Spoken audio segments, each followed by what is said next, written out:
أكبر لا إله إلا الله والله أكبر ولله الحمد الله أكبر على ما هدانا وله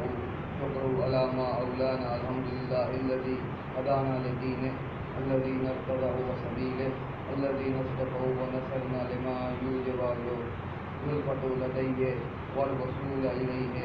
وأمرنا بصيام شهر رمضان الذي أنزل فيه القرآن وجعل فيه ليلة القدر التي هي خير من 1000 شهر وهو شهر الله وسيد الشهور وشهر التوبة وشهر المغفرة وسمن النهار وقمن الليل على ما التقصير وأدينه فيه من حقه قليلا من كثير حتى فرقتنا عند تمام وقته وانتقاء مدته فنحن مودعوه وداء من أذكره عليها وأوصانا انصرافه أنه قائلون السلام عليك يا شهر الله الأكبر ويا عيد الأولياء العظمى اللهم فارحمنا برحمتك وأممنا بعافيتك ألا إن هذا اليوم جعله لكم العيد وجعل لكم له آلا واذكروا الله يذكركم وكبروه وسبحوه ودوه يستجب لكم وأدوا فطرتكم فإنها سنة نبيكم واخرجوا من كل واحد من عيالكم صاعا من بر أو شعير أو تمر أو عنب إن أحسن الحديث كتاب الله العزيز الحكيم بسم الله الرحمن الرحيم قد أفلح من تزكى وذكر اسم ربه فصلى صلوات اللهم صل على محمد بزرگ و برتر ہے ذات پروردگار جس کے سوا کوئی معبود نہیں جس کا شکر ادا کرنے والے بھی ادا نہیں کر سکتے اس کی تمام تعریفیں ہیں اور ہم اس کی کیا کیا تعریفیں کریں کہ اس نے اپنی قربت کے لیے اپنے قریب کرنے کے لیے ہمیں ایک تحفہ ادا کیا جسے روزہ کہا جاتا ہے جس سے ہم خدا کے قریب ہو جاتے ہیں ہمارے سیام کی عید ہے تو ہمارے سیام کے حوالے سے ہی ہوگا خداوند متعال کا یہ اپنے لطف و کرم ہے کہ اپنی قربت کا ذریعہ بھی اس نے خود بتایا آؤ اس ماہ میں روزے رکھو اور میرے قریب تو فرماتا ہے اس روزے کا اجر میں خود دوں ہر عبادت کا ایک اجر ہے فرمائے اس روزے کا اجر میں خود دوں اور میرے دسترخوان افطار پہ آؤ اور رزق کھاؤ اس رزق میں صحت میں خود دوں اس کا ایک خداوند متعال نے فرمایا یہ وہ عمل ہے روزہ یہ وہ عمل ہے کہ اس عمل میں ریا نہیں نماز پڑھنے والا لوگوں کے سامنے چل رہا ہوتا ہے مسجد کی طرف آ رہا ہے اس میں ہو سکتا ہے کہ ریا کی کیفیت آئے لیکن ایک شخص بھوکا بیٹھا ہے پیاسا بیٹھا ہے وہ ریا کی کیفیت میں نہیں آتا اور یہ واحد عمل ہے جو قربت اللہ ہو کوئی اور روزہ چھوڑنا گناہ ہے تو روزہ رکھنا واجب ہے لیکن روزہ رکھنے والا کبھی تنہا کمرے میں بیٹھ کے پانی نہیں پیتا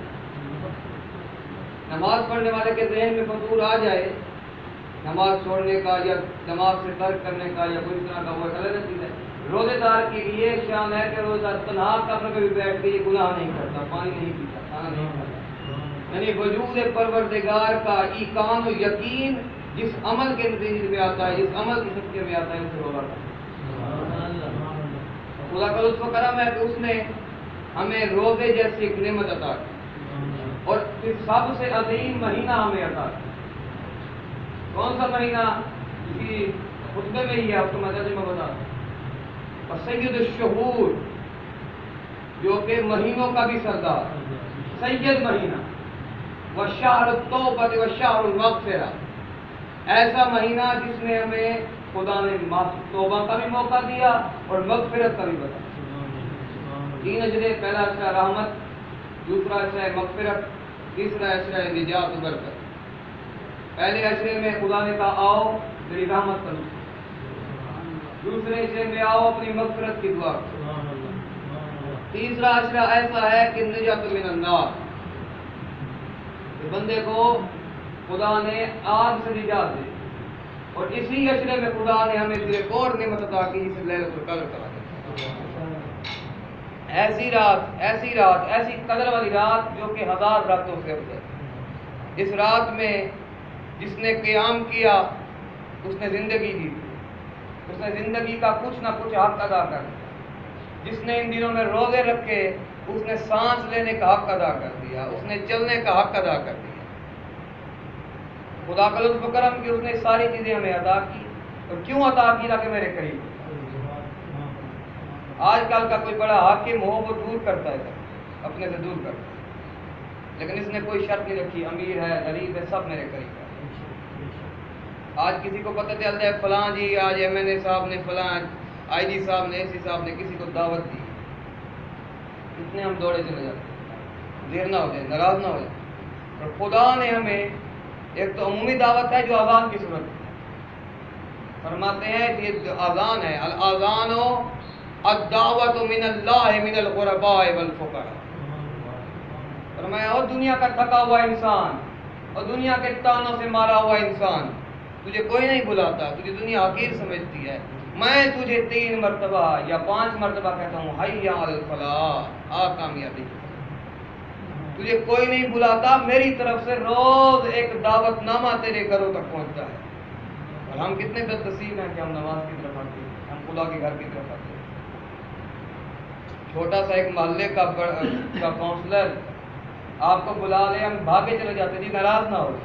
وہ ایسا کریم ہے کہ 70 سال بندہ گناہ کرے اس کے بعد آ کر وہ ایک آنسو کے انتظار میں، ایک آنسو کے انتظار میں، کیا جس سے 70 سال کثرت کے لیے کہا جاتا ہے۔ یہ نہیں کہ مثلاً اگر کسی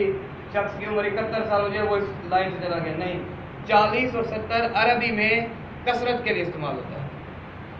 جہاں 40 کا استعمال ہوا ہے جہاں 70 کا، یعنی جتنے بھی گناہ ہیں اس کے کہتے آ میری بارگاہ میں سجدہ کر، اللہ واغفر ذنوب جمیعا، خدا تیرے سارے گناہ معاف کر۔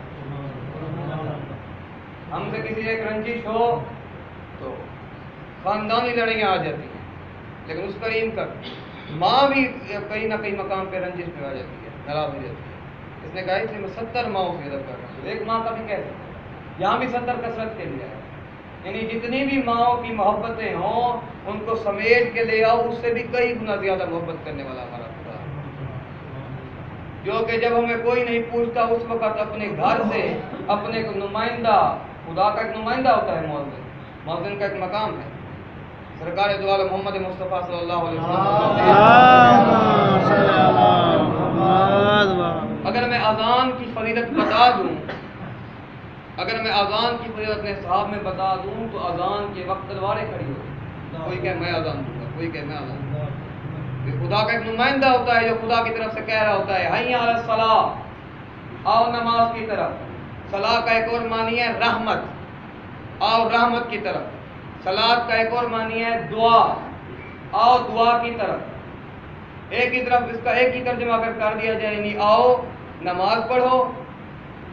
دعا مانگو اور خدا کی رحمت، اور پھر کیا ہوگا حی علی الفلاح، تم آئے ہو کامیابی کی طرف، پھر تمہاری دنیا میں بھی کامیابی اور آخرت میں بھی کامیابی۔ اور جس آیت مجیدہ کی میں نے تلاوت کی اس میں بھی خدا کامیابی کر دیا، قد افلح من تزکاہا وذکر اسم ربہ فصلی۔ تو خدا فرما رہا ہے کامیاب، تحقیق، قد کا یہاں تحقیق ہوا مانا ہے، تحقیق کامیاب ہوا وہ شخص جس نے زکوٰۃ دی۔ یہ زکوٰۃ سے مراد زکوٰۃ فطرہ ہے۔ زکوٰۃ فطرہ کی جو ایک معین مقدار ہے اس مقدار کے مطابق 3 کلو گندم، جو، انگور، کھجور، ان کو جو ہے آپ نے اس کا 3 کلو یا فی کس کے حساب سے، یعنی آپ کے گھر میں جتنے فرد افراد ہیں ان کے حساب سے آپ نے۔ اس کے بعد اگر آپ کے پاس کوئی مہمان آ گیا اس کا فطرہ بھی آپ پر ہے، اس کا فطرہ بھی آپ نے دیا۔ اور پھر کیا فرمایا وذکر اسم ربہ فصلی، اور کیا کرو اس دن، ایک تو زکوٰۃ ہے، دوسرا خدا کی بارگاہ میں اس کا ذکر کرو اور نماز ادا کرو۔ اس سے نماز عید بھی مراد ہے، اور عید سے مراد یہ نہیں ہے کہ خوشی منانا، خوشی منانا بھی ہے، فقط یہ نہیں ہے خوشی منانا۔ ہم عید کے دن جناب جو گناہ ہمارے رمضان میں رہ گئے ہم نے وہ عید میں پورے کر، ابھی چاند رات کا پورا اعلان نہیں ہوتا کہ فوش و مزاح کی محفلیں چل جاتی ہیں، جبکہ عید کا مولا امیر المومنین علی بن ابی طالب علیہ السلام سے پوچھا مولا عید کسے کہتے ہیں؟ فرمایا عید اس دن کو کہیں گے جس دن تجھ سے کوئی گناہ نہ، خدا سے قربت کا ذریعہ ہے عید۔ ہاں اس دن آپ آئیں، خدا یہ بھی خدا کی شکرانہ نعمت ہے۔ اگر کسی کے پاس کوئی اچھے کپڑے ہیں، نئے نہ ہوں، گھر میں اور اچھے کپڑے ہوں، اچھے کپڑے ہیں پہننا، اس کے بعد لوگوں کے سامنے آنا، یہ شکرانہ نعمت ہے، تکبر کے ساتھ نہیں، عاجزی کے ساتھ اگر بندہ آئے، اگر نہ پہنے تو یہ کفران نعمت ہے، اس نے خدا کی نعمت کا انکار کر۔ اور جہاں تک بات ہوگی، آج کل ایک نیا سسٹم چلا ہوا ہے جی، عید کے دن خوشی نہ مناؤ، عید کے دن کہتے ہیں خوشی نہ مناؤ، یہ ایک سازش چل رہی ہے تشیعوں کے خلاف۔ ہمیں بزرگان نے حکم دیا ہے کہ جہاں جہاں عید کا موقع ہو یہ بات نہیں، کیونکہ آہستہ آہستہ کبھی علی اللہ کا نعرہ لگا کر، کبھی محمد مصطفیٰ کی توہین کر کر، کبھی کسی نہ کسی طریقے سے تشیع کو اسلام سے خارج کیا جا رہا ہے۔ تو اس میں نے کہا جی روزے کے دن، روزوں کے بعد جو عید آئی، اس عید کے دن آپ خوشی نہ مناؤ۔ کتنے بڑے مصائب ہیں امام سجاد علیہ السلام، محرم سفر 2 ماہ کے بعد، کیا مولا کو مصائب بھول گئے تھے؟ لیکن کیا کیا 9 ربیع الاول کو فرمایا جاؤ سب غسل کرو، خوشبو لگاؤ، عید منائی سے تو ہم لوگ عید شجاع کہتے ہیں، جو کہ ہماری مروجہ عید ہے۔ محمد مصطفیٰ کے حکم میں 2 عید ہے، عید الفطر، عید الاضحیٰ، اور جو عید شجاع یہ بعد میں کہی گئی۔ اس کی کچھ حوالے سے ہمارے دوسرے برادران کے نزدیک، ایک مکتب کے نزدیک اس دن سرکار دو عالم کی ولادت بھی لوگ کہتے ہیں بارہ، پر ہمارا وہ موضوع نہیں۔ اس دن کو عید شجاع کہا گیا، عید تاج پوشی امام زمانہ کہا گیا۔ ہم اس دن کو عید مناتے ہیں 9 ربیع الاول، جس کو ہمارے ایک پنجابی فرق میں کہتے ہیں سوگ ٹوٹ گیا، سوگ ختم ہو گیا۔ یعنی امام زین العابدین نے فرمایا تمام اپنے ہاشمیوں کو کہ جاؤ غسل کرو، اپنے گھر میں چولہے جلاؤ، اچھے لباس پہنو اور عید کرو۔ کیا امام سجاد علیہ السلام کو دکھ بھول گئے تھے؟ نہیں، ہمیں درس دینے کے لیے کہا۔ امام حسن مجتبیٰ نے اسی عید کے دن، پتہ ہے بابا کو 9 دن گزر چکے ہیں، اسی عید کے دن مولا نے کہا سب غسل کریں اور مسجد کی طرف چلیں نماز عید کا ایک مفہوم خوشی ہے، عید کا ایک مفہوم یہ ہے کہ اس دن ہم عبادات بجا رہے ہیں، خدا کا شکر ادا کریں۔ عید ہوتی ہوئی انسان کی سب سے بڑی خوشی یہ ہے کہ وہ اپنے رب کو راضی کر لے۔ اگر اس نے اپنے رب کو راضی کر لیا ہے تو اس سے بڑی اس کی خوشی کوئی نہیں۔ اگر اس نے اپنے نفس کو راضی کر لیا، یہ اپنی زبان سے تو عید کہہ رہا ہے لیکن خدا کی زبان سے۔ خطبے میں ایک اور جملہ ہے کہ خدا نے ہمیں اس دن میں کچھ نعمتیں عطا کی، نے روزہ کیا فرمایا صومن النہار، اس کے دنوں کو روزہ رکھا۔ پھر کیا فرمایا قومن اللیل، اور ہم نے اس راتوں میں قیام کیا، جو کہ ہم صحیح نہیں کر سکتے، آگے خطبے میں ہی ہے، فرماتے ہیں وقومن اللیل، ہم نے رات کو قیام کیا، لیکن کیا قلیل حق کے ہی تھوڑا سا حق ادا کیا۔ یہ تھوڑا سا حق خدا کا ہے تو ادا کیا، تو ہم تھوڑا سا بھی حق ادا کیا۔ یہ اس کی ایک شان ہے، اس کی ایک رحمت ہے، وہ کریم ہے کہ اس نے اسے ہمیں اس کا حق کہا، لیکن ہم نے تھوڑا سا بھی خدا کا حق ادا ہے۔ ہم نے صرف رمضان میں وقت ہی گزارا، آگے کیا فرمایا وہ تمام وقت ہی، اور ہم نے اس نے اپنا وقت تمام کر دیا، رمضان نے اپنا وقت تمام کر دیا، وہ تقاعد مدت ہی، اور اپنی مدت کو ختم کر دیا، قطع کر دیا، ختم کر دیا۔ ہم نے کیا اس سے حاصل کیا؟ اور ایک اور مسئلہ بتا دوں، اس بندے کی کوئی عید نہیں ہے جس نے ماہ سیام میں ایک روزہ نہیں لیا، کوئی اس چیز نہیں ہے۔ اس خطبے میں ہی جو ہم عید کا خطبہ پڑھتے ہیں اس میں کیا ہے صومن النہار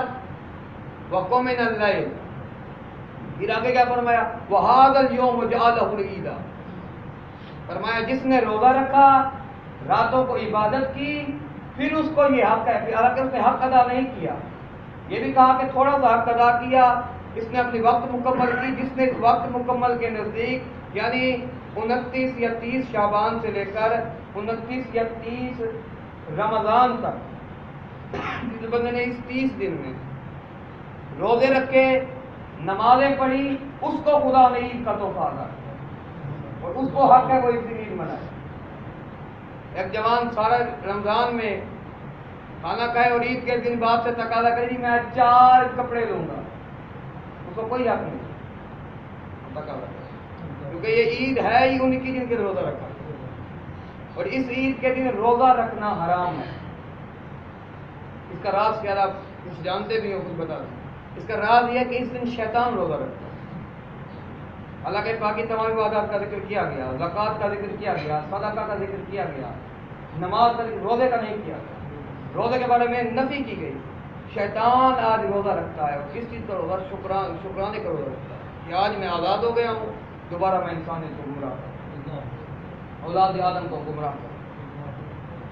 روزے کے علاوہ باقی تمام، جس بندے نے ماہ سیام میں روزے رکھے ہوں، رات کو عبادت، خدا نے اس کو عید کا تحفہ دیا۔ عید کے دن کیا کرنا ہے؟ کامیابی حاصل کرنا۔ کامیابی حاصل کس طرح کرنی ہے؟ قد افلح من تزکیٰ، زکوٰۃ فطرہ دے کر، وذکر اسم ربہ فصلی، اور خدا کا ذکر کر کے، اور نماز۔ اور آج خاص ہی ہمارے اندر یہ خامیاں ہیں۔ آج کے دن اکثر لوگ جو ہے نماز سے غافل ہیں۔ اس نے کوئی ذہن میں تدبیر بنائی ہوگی کہ میں فلاں گھومنے جاؤں گا، فلاں گھومنے جاؤں گا۔ کبھی ہم نے یہ تدبیر بنائی ہے آج کے دن ہم رب کو راضی کریں؟ جو ہم نے عید کا ایک اور یہ ہے کہ عید کے دن، عید کا دن جو ہے یہ رمضان کے برابر قرار دیا گیا۔ کیوں؟ رمضان میں ہم نے کیا کیا؟